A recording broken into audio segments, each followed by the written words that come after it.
Namaskar, this is Firstpost and you're watching Vantage with me, Palki Sharma.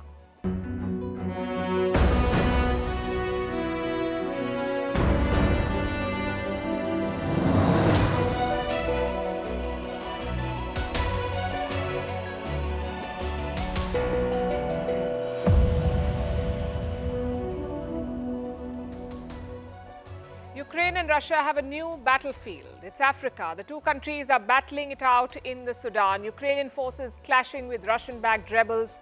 How did Ukraine get involved in the Sudan? Why is Zelensky supporting military leader Abdel Fattah al-Burhan?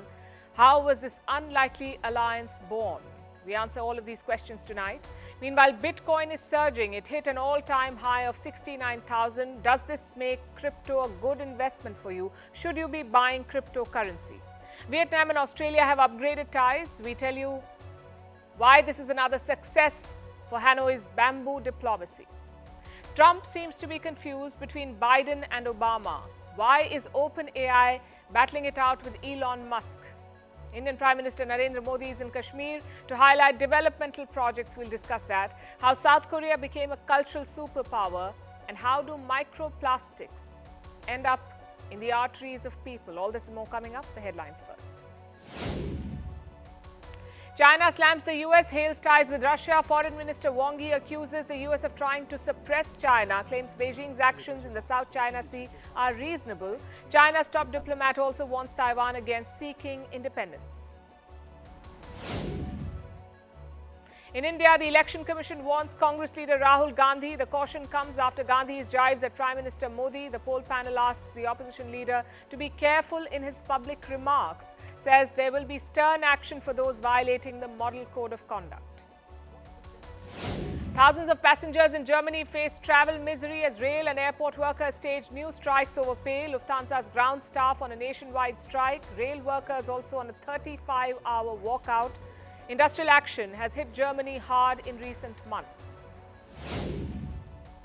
Russia adds Garry Kasparov to its list of terrorists and extremists. The chess grandmaster is a fierce critic of President Vladimir Putin. He has repeatedly spoken out against Russia's invasion of Ukraine. Kasparov, who lives in the US, called it an honor to be part of this list. In the US, Alabama passes IVF protection law. A court ruling had led fertility clinics at the state to halt IVF procedures. The law provides immunity to an individual in case of death or damage to an embryo. In February, the Alabama Supreme Court had ruled that frozen embryos should be considered children. And last month was the warmest February on record globally. It was the 9th straight month of historic high temperatures worldwide. Europe saw its second warmest winter on record. Global warming and the El Niño climate pattern are responsible for this spike in temperatures.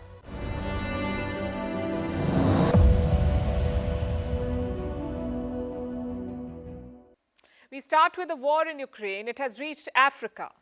In the country of the Sudan. The capital of Sudan is Khartoum, and Ukrainians and Russians are clashing there. Sounds hard to believe, but it is true. The war in Ukraine has a new battlefield, the Sudan, where Kiev has put boots on the ground. But how did Ukraine end up in the Sudan, and why did it get involved in the first place? The conflict in the Sudan has been brewing for months now, though it doesn't get the kind of attention that Ukraine and Gaza get.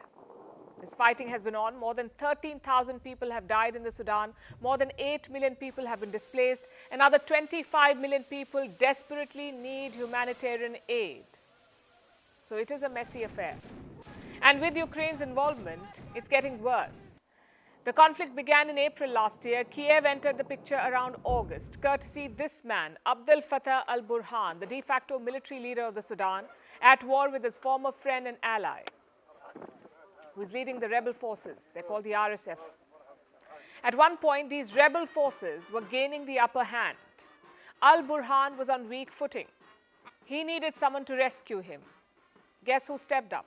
Volodymyr Zelensky, the president of Ukraine. Al-Burhan called up Zelensky for help, and Zelensky could not say no because of their history. Al-Burhan has been a friend to Zelensky. When Russia invaded Ukraine, Al-Burhan supplied weapons to Kiev. Look at this photograph. That's a Ukrainian soldier with a Sudanese mortar round. Al-Burhan was helping Zelensky. So when the Sudanese leader sent an SOS, the Ukrainian had to respond. He dispatched commandos from Kiev, nearly 100 of them. Their first mission was to save al-Burhan. The rebel group called RSF, or Rapid Support Forces, were closing in. They're led by this man, General Mohammad Hamdan Dagalo, better known as Hemeti. He wants to replace al-Burhan, and this power struggle is what sparked the war in the Sudan last year. Al-Burhan had a narrow escape. Ukraine's forces helped him out, first to get him out of Khartoum, and then ultimately to Port Sudan, which is a city on the Red Sea. It was a safe zone for al-Burhan. His forces controlled Port Sudan, so that's where he went.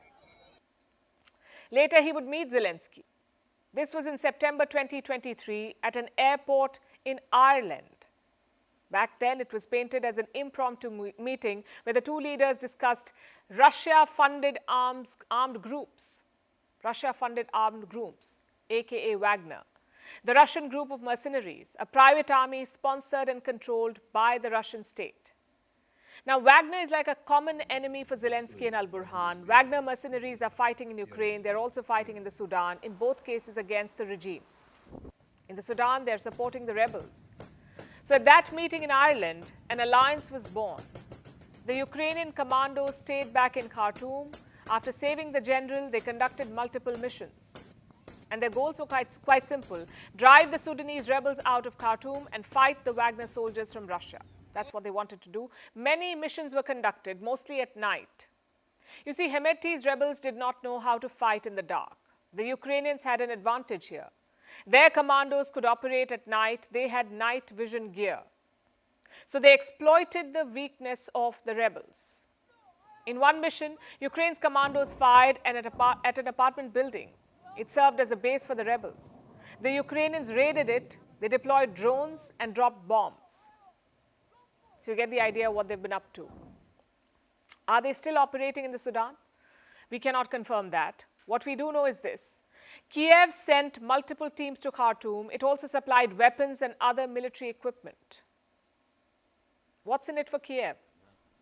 They've opened a new front with Russia in the hope of draining Russia's military resources and putting a strain on their finances.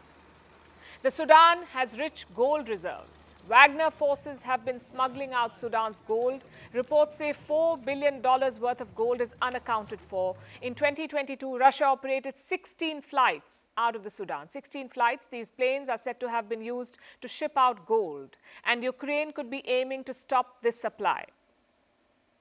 But while it tries to deplete Russia's resources, this strategy cuts both ways. Does Kiev have the wherewithal to continue this campaign?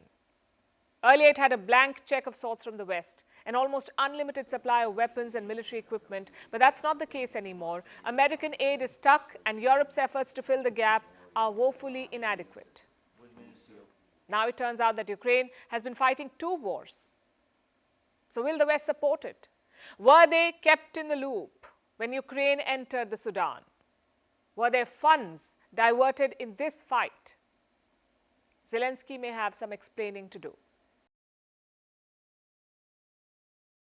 Our next story is about Bitcoin. It is surging, and how. Yesterday, it hit a new record. One Bitcoin was priced at $69,000. This was an all-time high for Bitcoin. Bitcoin sustained this price level only briefly, but the milestone is not our story. It's the momentum. It's been steady for a while. The question is, what is driving this rally?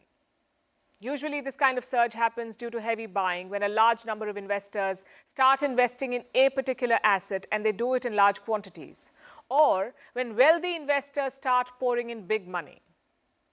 And the case of Bitcoin is no different. It's going up because of an influx of large investments, which brings us to the question, who is buying Bitcoin? Big investors in the United States. Investment firms have been at it for a while now. They've been trying to bring Bitcoin-related products. In January, they got a green light from the American regulators. A group of firms got the nod. They were allowed to introduce a new class of investments. These are called ETFs, Exchange Traded Funds, ETF. Now, these funds work like mutual funds. Expert fund managers run them. They collect money from investors and invest them directly into financial assets like stocks, or in this case, Bitcoin. If you're an investor, you can buy into these funds, ETFs, with small amounts of money, meaning you can indirectly own Bitcoin, also a number of other digital currencies. You can own them through this fund, ETF. So now big names have entered the Bitcoin game, the likes of BlackRock, Fidelity, and Grayscale. Reports say they have bought hundreds of thousands of Bitcoins, and that's what's causing this price surge. I think this is classic supply and demand. Demand is booming. We had the spot Bitcoin ETF approved in the US just over 6 weeks ago. And since then, those ETFs have accumulated 4% of all the Bitcoin there is in the world just in 6 weeks. Just to put that in perspective, that's proportionally about twice the size of the gold ETFs, which have been out there for a lot longer. Now, what does that mean for people like us, the average investor? What does it mean for them? Early adopters of Bitcoin will celebrate. Their investments have grown many-fold, and they've earned some well-deserved bragging rights too. There is institutional investment in Bitcoin now. Mainstream players are entering this space. Notable players are buying Bitcoin, and that amounts to acceptance. That means that Bitcoin and other digital currencies are here to stay. But I must say, these investments are not for the faint-hearted. Digital currencies like Bitcoin can be volatile assets. Look at the trajectory. Bitcoin emerged in 2009. It wanted to be the currency for the internet, one that is not controlled by any bank, by any central or reserve bank, by any country, government, or institution. It was not supposed to be controlled. Its operations are decentralized. Now, Bitcoin is built on the principle of blockchain. It's like a huge public ledger where every Bitcoin transaction is recorded. Everyone using the Bitcoin can see that transaction. So it makes any kind of cheating quite hard. When someone transacts using Bitcoin, computers around the world verify and authenticate it. So transactions cannot be fabricated. Now, since then, since 2009, many more cryptocurrencies like Bitcoin have emerged. They're called cryptocurrencies. But there is a fundamental problem with them. There is no underlying asset, no asset that decides the price of these currencies. There are no gold bars which back our traditional currencies. So this market, the cryptocurrency market, runs on a pure demand and supply model. When there is more demand, the price goes up. When the demand shrinks, the price falls. And it falls quite dramatically. Consider what happened in July 2022. Bitcoin's price dropped below $20,000. The global outlook was gloomy. There were fears of a recession, so investors turned towards safer assets. And just see how wild the fluctuation has been. In July 2022, one Bitcoin was worth $19,000. Today, the price is well over $60,000. That's a jump of more than 3 times in less than 2 years. It could fall again when the markets turn bearish. So if you're thinking about investing, do remember this. This is no quick money scheme. Think your investment through, consult an expert, and exercise caution. For our next story, let's talk about a bamboo plant. You do know what it looks like. A bamboo tree has a stout trunk, very strong roots, and incredibly flexible branches. For Vietnam, the bamboo tree is an inspiration. It's inspired their foreign policy. Hanoi calls it bamboo diplomacy. The principle is quite simple: strong fundamentals, but a very flexible approach, just like the bamboo plant. It's dynamic, and it's been quite successful. Global powers are making a beeline for Vietnam, the latest being Australia. It's upgraded diplomatic ties with Hanoi. Elevating our ties to a comprehensive strategic partnership today places Australia and Vietnam among each other's most significant partners. It reflects our shared ambition for the future. We are confident that with the upgrade of our bilateral ties to a comprehensive strategic partnership, Vietnam and Australia have entered a new chapter in the history of bilateral relations with a very substantive, effective, and sustainable items of cooperation across the board.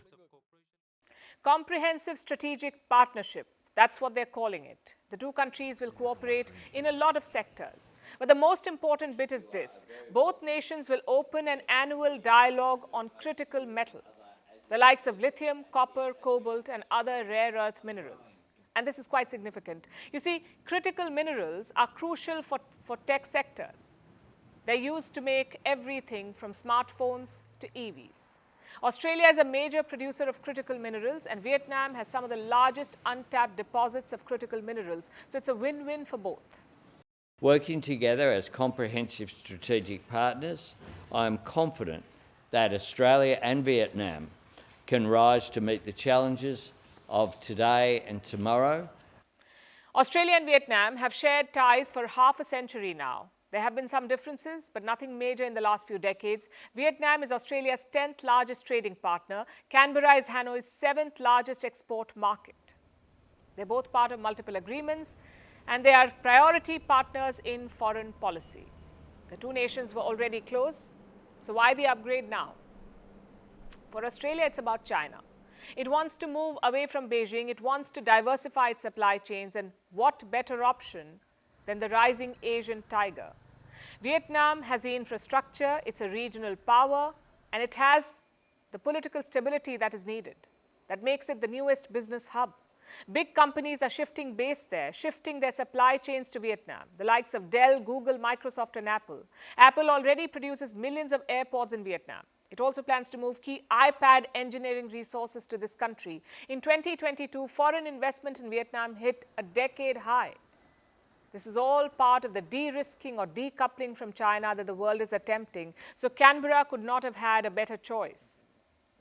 As for Vietnam, it's another shining laurel for its bamboo diplomacy. The world is getting more and more divided. There are 2 wars and multiple conflicts and brewing tensions. Amid all of this, Vietnam is walking a tightrope. Look at its roster of top partners: the United States, China, India, South Korea, Japan, Russia, and now Australia. Some of these countries do not see eye to eye, yet they're all making a beeline for Vietnam, to work with Vietnam. US President Joe Biden visited the country last September. They upgraded ties. They announced closer cooperation on chips and minerals. And remember, the US and Vietnam once fought a war that America lost. And 50 years later, an American president landed there to sign deals. Soon after that visit, Xi Jinping landed in Vietnam. China is Vietnam's largest trading partner, and the Chinese leader was there to offer more. The two nations signed 36 cooperation documents. All in all, a very successful visit. Meanwhile, Vietnam has also upgraded ties with Japan and South Korea. It also enjoys close ties with Russia, ties that were developed during the Soviet era. Vietnam is still a major buyer of Russian weapons, so it's truly a mixed bag. Vietnam has it all. US, Russia, China, India, they all want to boost ties because of the regional significance of Vietnam. It's a manufacturing powerhouse, a crucial asset in global supply chains, and it's flexible thanks to its bamboo diplomacy. For now, that flexibility is paying off. To the United States now, it was a rough weekend for Donald Trump. It's been a rough time for him, in fact. He may be the Republican presidential candidate. He's won big in the Super Tuesdays. He's the only Republican face now in the race. But does he remember that? I ask because Trump seems to have trouble remembering things. A few days back, he looked lost. He referred to his wife, Melania, as Mercedes. He confused Obama with Joe Biden. And when it came to his rival, Trump even appeared to endorse Biden for a moment. So what's going on with the former US president? Are gaffes now a staple for presidential campaigns? Our next report tells you. So every time I do that, or I'll say, our president, Barack Hussein Obama, now I do that because, that makes a point. Do we understand that, right? Because a lot of people say he's running the country. And Putin, has so little respect for Obama that he's starting to throw around the nuclear word. That was Donald Trump, former US president and current Republican presidential candidate. If you weren't following US politics, you would imagine he was fighting Obama in the polls. But Trump is up against Joe Biden. So why is he talking about Obama? It's a gaffe. One of his many this election season. He's confused Nikki Haley with Nancy Pelosi. He's called his wife Melania Mercedes. In Michigan, he told voters to vote on November 27th. The state's primary was on February 27th. At one point, he even seemed to endorse Biden. Trump is nonchalant about his gaffes. He says they're intentional. But is that really the case? Trump is 77 years old. He writes with a Sharpie. He sometimes seems lost on the campaign trail, so questioning his cognitive senses is not completely out of line. But maybe Americans are just used to it. Because on the other side is Joe Biden. The US president is 81 years old, and he too has had his share of bloopers. We stand with you. Putin may circle Kyiv with tanks, but he'll never gain the hearts and souls of the Iranian people. As you know, initially, the president of Mexico, Sisi, did not want to open up the gate to allow humanitarian material to get in. I talked to him. I convinced him to open the gate. If you didn't know any better, you would think gaffes are a campaign strategy, something to rally the voters. But the more you look into it, the more you realize it's just that they are old men. Men who are looking lost, stumbling on stage, and mixing up things too often. Joe Biden is 81. Donald Trump is 77. Compare that to the average age of US presidents, just 55. Around 76% voters are concerned about Biden's age. 48% think Trump is too old to be president. After all, the median age of Americans is 39 years. Retirement age in America is 66 years. Presidents are public servants at the end of the day, so technically they are hired by the people. So why can't people demand younger presidents? But demand or not, Americans hardly have a choice here. They may dream of the good old days, of American presidents who could walk and talk simultaneously. And there were plenty. Gerald Ford once modeled for a magazine. John Quincy Adams kicked off his day with a swim in the Potomac River. Ulysses S. Grant was arrested for speeding on a horse. Herbert Hoover invented a sport to stay fit. John F. Kennedy loved his sports. It was often difficult to keep him away from the field. Barack Obama was a gym rat in chief. The 44th US president was a fitness freak. But now you have two elderly men who are stumbling their way to the presidency. Now let's turn to the world of tech.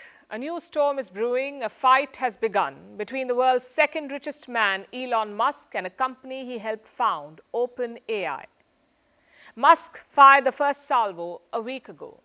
Last Thursday, he filed a lawsuit in San Francisco. He accused OpenAI of betraying its foundational mission. Musk says OpenAI was supposed to help humanity. Instead, it has become a profit-making subsidiary of Microsoft. Musk blames the other founders of OpenAI for this. He says, and I'm quoting, "They set the founding agreement afloat." He's referring to CEO Sam Altman and OpenAI's president, Greg Brockman. So Musk is suing both these men and OpenAI itself. He's suing the company too. Elon Musk claims that he wants to put the open back in OpenAI. As in, he wants the technology to be open source, meaning anyone can legally use the code and go about building their own AI models. In his typical style, Musk has been taking digs at OpenAI via memes and posts. He calls it closed AI, just to drive the message home. But Sam Altman and his gang are not amused. They decided to hit back yesterday through a blog post. They've released a number of emails dated between 2015 and 2018. These emails reveal a different story. It seems Elon Musk is not upset about OpenAI's profits, but he's angry that he won't get a share of them. Turns out that Musk himself wanted OpenAI to become a for-profit firm.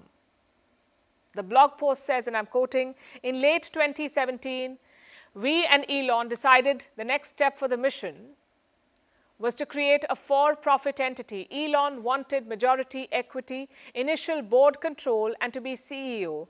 In the middle of these discussions, he withheld funding." That sounds like arm twisting. OpenAI is effectively saying that Elon Musk was trying to blackmail them. He was withholding funding and asking to become CEO. When that failed, he suggested merging OpenAI with Tesla, which is quite hypocritical, considering that he is crying foul about OpenAI working with Microsoft now. Now, some of you may agree with Musk's view. You may think that since he was OpenAI's biggest donor, he had the first rights to all its profits. But the blog post disputes that too.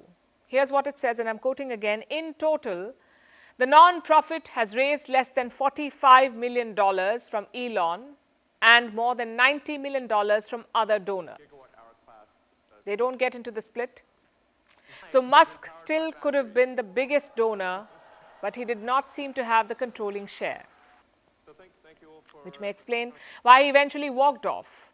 Elon Musk left OpenAI in early 2018 to build his own AI startup within Tesla. He basically founded an OpenAI competitor and used Tesla to bankroll it, which was a smart move,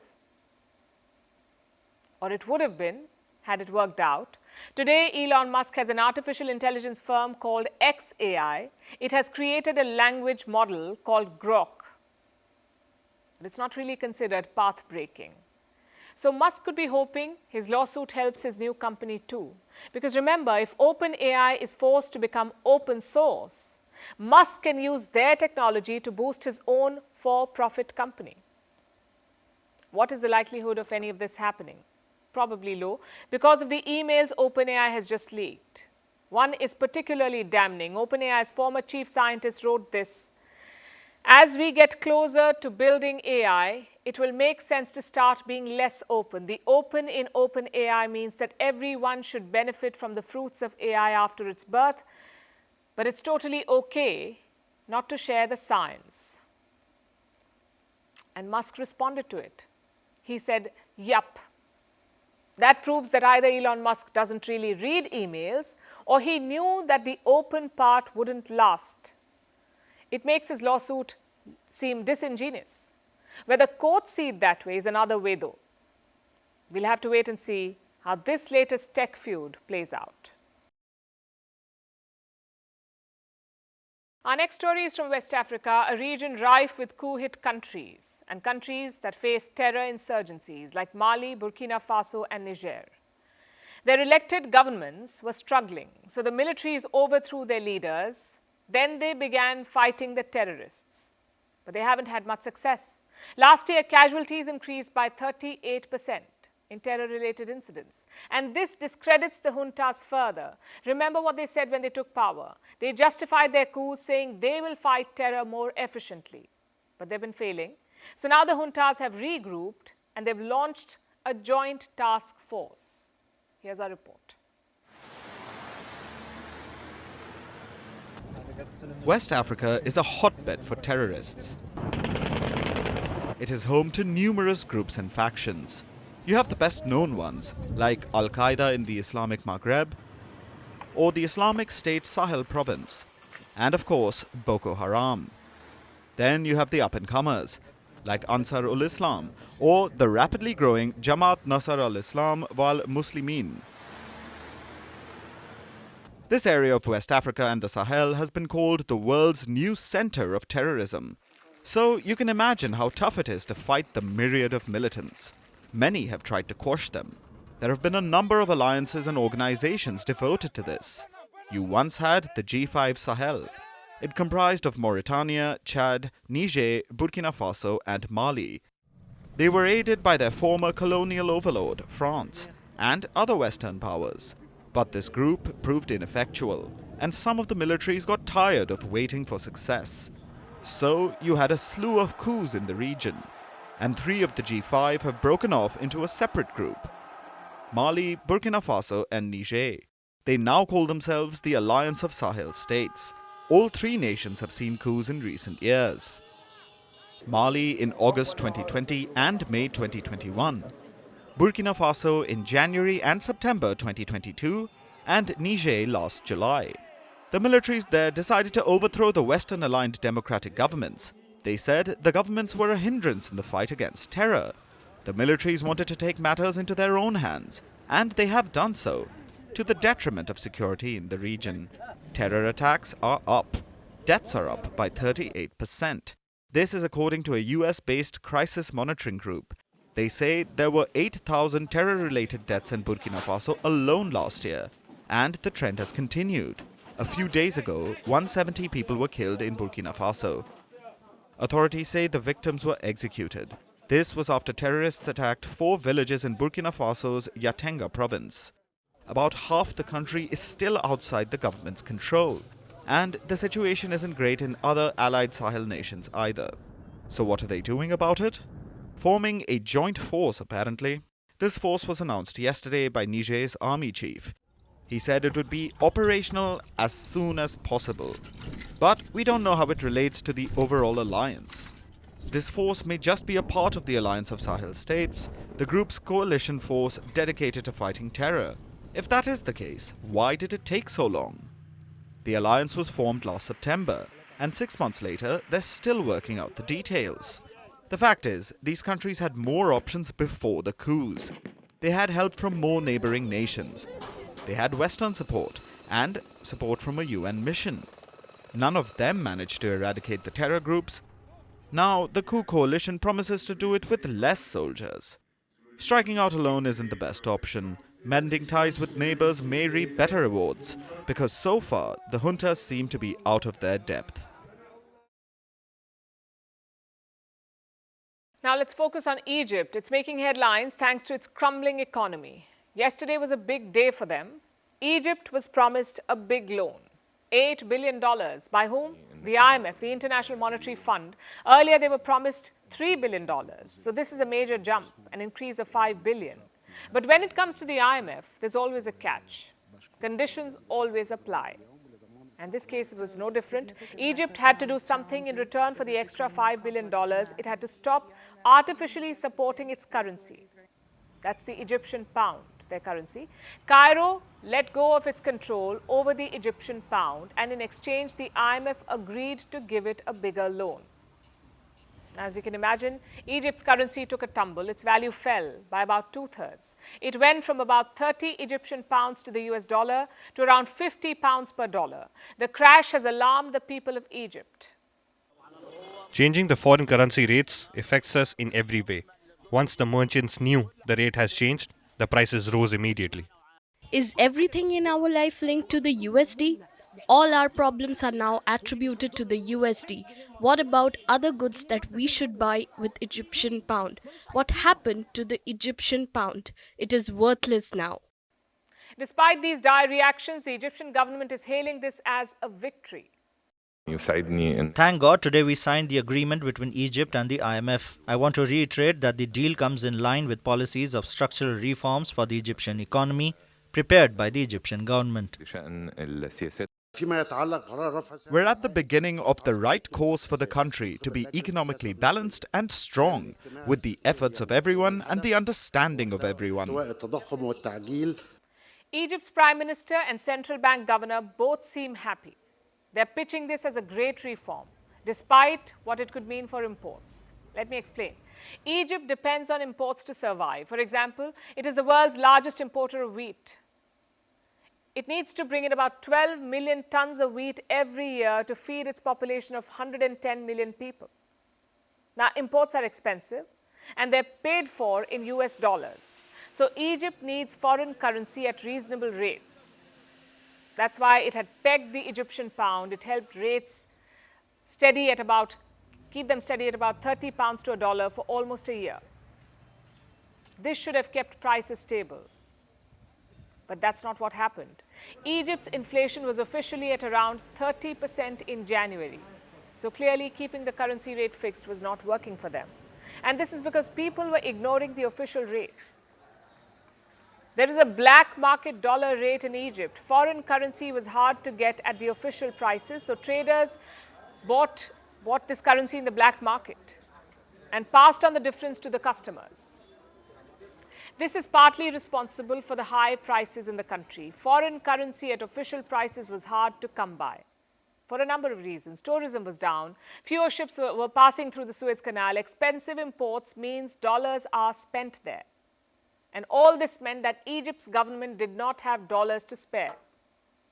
People could not buy them at the official rate.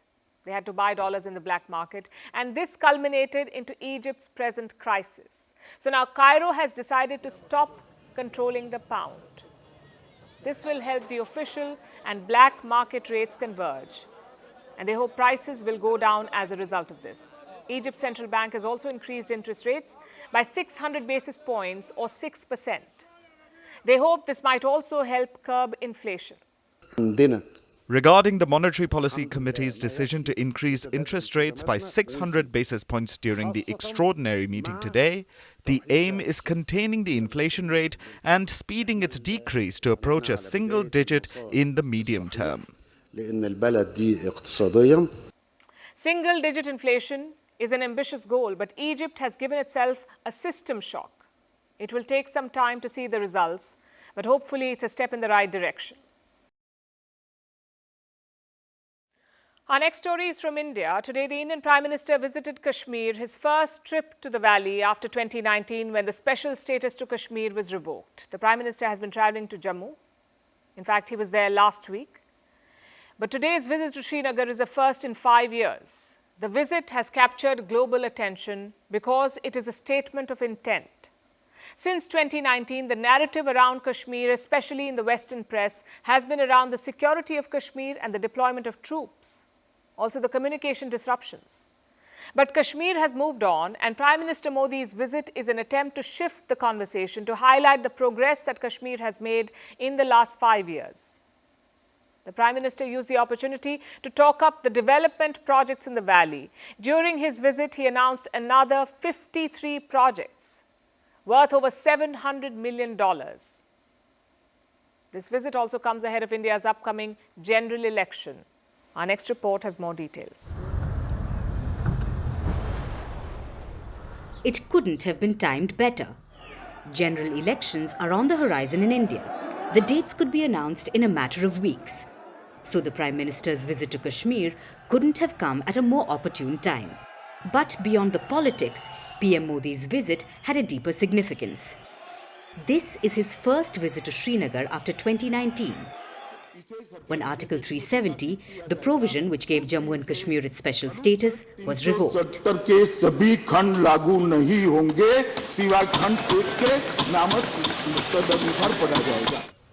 Earlier, Jammu and Kashmir was a state. Through a reorganization act, it was turned into a union territory. The changes bore the Indian Parliament's stamp of approval. It also passed the legal test. In December last year, India's Supreme Court upheld the abrogation.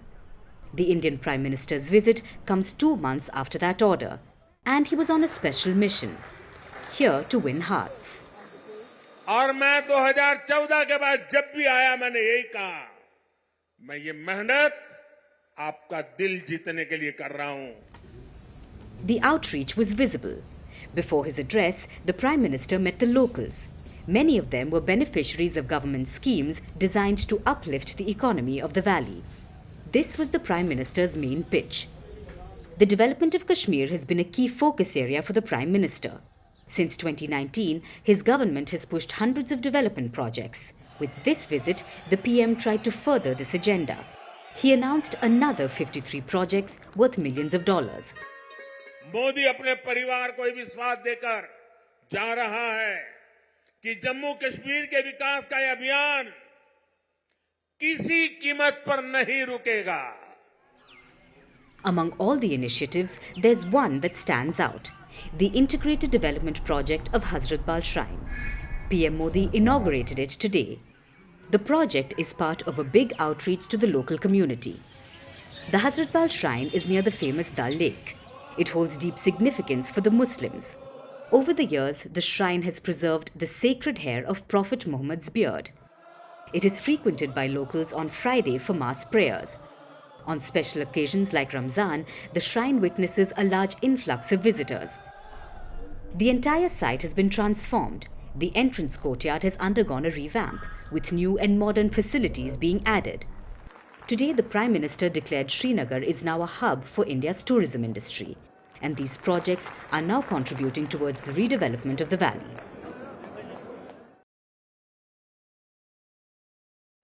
Origin stories are powerful. They tell us why we are the way we are. Humans, superheroes, villains, everyone has an origin story, as do nations. And today, we will tell you one. The origin story of a cultural mammoth called South Korea. Its creative rise came from its lowest point. After the Korean War of the 1950s, South Korea was emerging from abject poverty. But by the turn of the century, it had come a long way. It was going to become an electronic success story. That's when South Korea suffered a second blow. the economic crash of 1997. Seoul was forced to ask the IMF for a bailout, a loan of $60 billion. It is still known as the Day of National Humility. Collective sacrifices were made to pay off the debt. Ordinary citizens donated wedding rings to help the cause. This was an emotional low point. That's when Seoul made up its mind. It wanted to turn things around. South Korea needed national rebranding. So the government took cultural identity and turned it into an exportable commodity. And Hallyu was born. Hallyu refers to the Korean wave. The phenomenal growth of Korean pop culture, from K-pop to K-beauty, film to food. Today, culture is one of South Korea's largest exports. It has helped the nation become Asia's fourth biggest economy and cemented its credentials as a cultural superpower. So how did South Korea pull this off? Are there lessons for other countries here? That's what we'll discuss tonight, but first a primer on Korean pop culture. Gen Alpha may cringe at this, but for late millennials, this was an iconic moment. Gangnam Style. This earworm of a song wriggled its way across the world, making history as the first YouTube video with 1 billion views, leaving its viewers galloping and asking for more. This breakthrough smoothened the road for K-pop, or Korean pop music. And today, this industry is massive. Bands like BTS and Blackpink have conquered the world. BTS reportedly adds about $4 billion to the South Korean economy every year. K-pop is practically the biggest part of South Korean content industry, which hit a record high in 2021. It was worth $12.4 billion. It dwarfed earnings from home appliances and vehicles, something South Korea was once popular for. But things do not end with K-pop. Korean dramas and films are big business as well. 4 years ago, Parasite won an Oscar. 3 years ago, Squid Game became the most watched show on Netflix. Now, Korean gold rush has arrived. Netflix is investing $2.5 billion in South Korean projects. Disney and Apple TV are commissioning more Korean shows, so everyone wants a piece, and especially when it comes to Korean food. Korean cuisine is penetrating global markets. It is worth $77 billion. Meanwhile, K-beauty is the latest rage. Hordes of tourists are flocking to South Korea to buy cosmetics like snail mucin and face masks. The K-beauty market is expected to be worth $18 billion by 2030. South Korean culture is a big hit, but how did the country do it? Through a near-perfect marriage between public and private effort. You see, after the IMF crisis, the then Korean president threw money at the content industry. This laid its foundation. So credit where it's due. But just as the government pushed funding, private players stepped in. They poured billions of dollars into creative industries, and this boosted the industry. Of course, like most relationships, this one hasn't always been hunky-dory, like in the 2010s, when a conservative government was in power. It blacklisted singers, actors and writers and deprived many big names of funding. But in most cases, the government takes a backseat. It provides loans, tax breaks and investment, while private players get the creative control. And now the Korean wave shows no signs of stopping. Many say the next big thing is literature. There is growing demand to learn the Korean language. Language courses are seeing a rise in enrollments from overseas. South Korea wants to tap into this too. It wants to export stories, share them with the world, which makes us wonder, don't we all? Every nation has powerful stories. Most nations would want to share them. The key is to figure out how. As they say, heroes are made by the path they choose, not the powers they're graced with. Our last story today is about microplastics, or microscopic plastics. These are tiny polymer fragments, about 1,000th the width of a human hair, and these plastics are everywhere, from the clothes we wear to the water we drink, so they are entering our bodies. And they are so small, they can invade our cells. These plastics can enter human blood vessels as well. A new study says this is alarming. People with microplastics in their arteries are twice as likely to have a heart attack or stroke. They're also more prone to an early death. So what can we do about it? Our next report tells you. Microplastics are everywhere. They are tiny plastic fragments. They range from less than 5 millimeters to 1 micrometer in size. In other words, their average size is around 1,000th the width of a human hair. Owing to their tiny size, microplastics have infiltrated every part of the planet. They've been found in lakes, on the beaches of uninhabited islands, in seas across the planet. There are about 24 trillion fragments of microplastics in the upper regions of the oceans. Microplastics have been found buried in Antarctic sea ice as well, also inside the bodies of marine animals. But they aren't just in the water. Microplastics are spread in soil, they are in the air. So, unwittingly, we consume tiny fragments of plastic, be it from the food we eat, the water we drink, or the air we breathe. How much? Shockingly, we inhale a credit card's worth of microplastics each week. And what happens to these microplastics in our bodies? These are minuscule bits, so they migrate through our tissues. They can invade the cells. From here, they enter the bloodstream. Yes, there are microplastics in our blood. So far, these plastic particles have been found in the lungs, livers, bowels, mother's milk, and placenta. But now, microplastics have been found in arteries. Specifically, carotid arteries. These are the blood vessels on each side of the neck. They carry blood to the brain. Sometimes, microplastics settle in these arteries, and this is alarming. People with microplastics in these arteries are twice as likely to have a heart attack or a stroke than people who have none. They are also twice as likely to die from any cause over the next 3 years. This is a breakthrough discovery, and it raises a series of important questions. For starters, are microplastics now a cardiovascular risk? The new study has just scratched the surface. There is not enough research to know the extent of harm microplastics can do.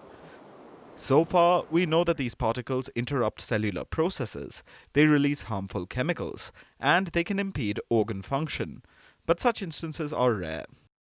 Secondly, can we reduce exposure to microplastics? It is going to be challenging, if not impossible. According to a study, 1 liter of bottled water has 240,000 plastic particles. Now, you may avoid bottled water, but can you avoid all beverages in plastic bottles, or food that comes in plastic containers, or the air you breathe? It is going to be difficult, but small measures can help. Like thoroughly washing vegetables, reducing plastic use, or packaged food. Even switching to natural fibers like cotton can help.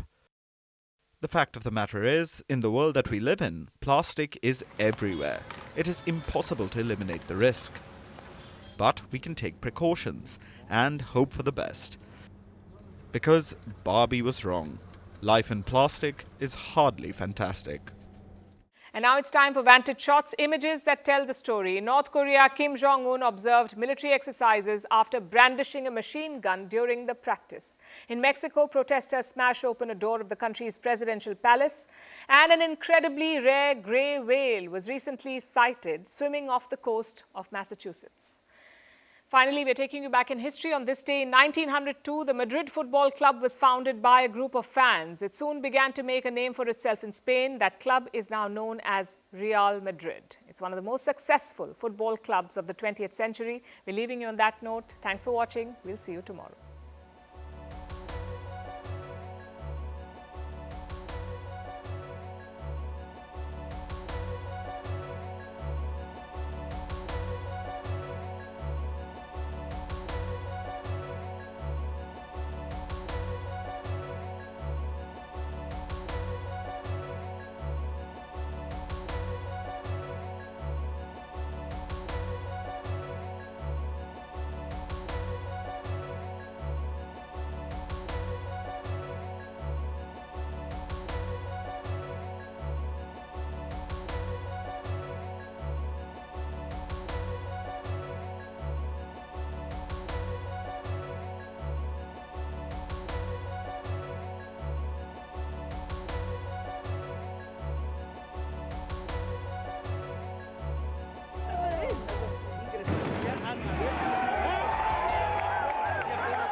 Para que se pueda apreciar un poco la situación que se está presentando en este momento.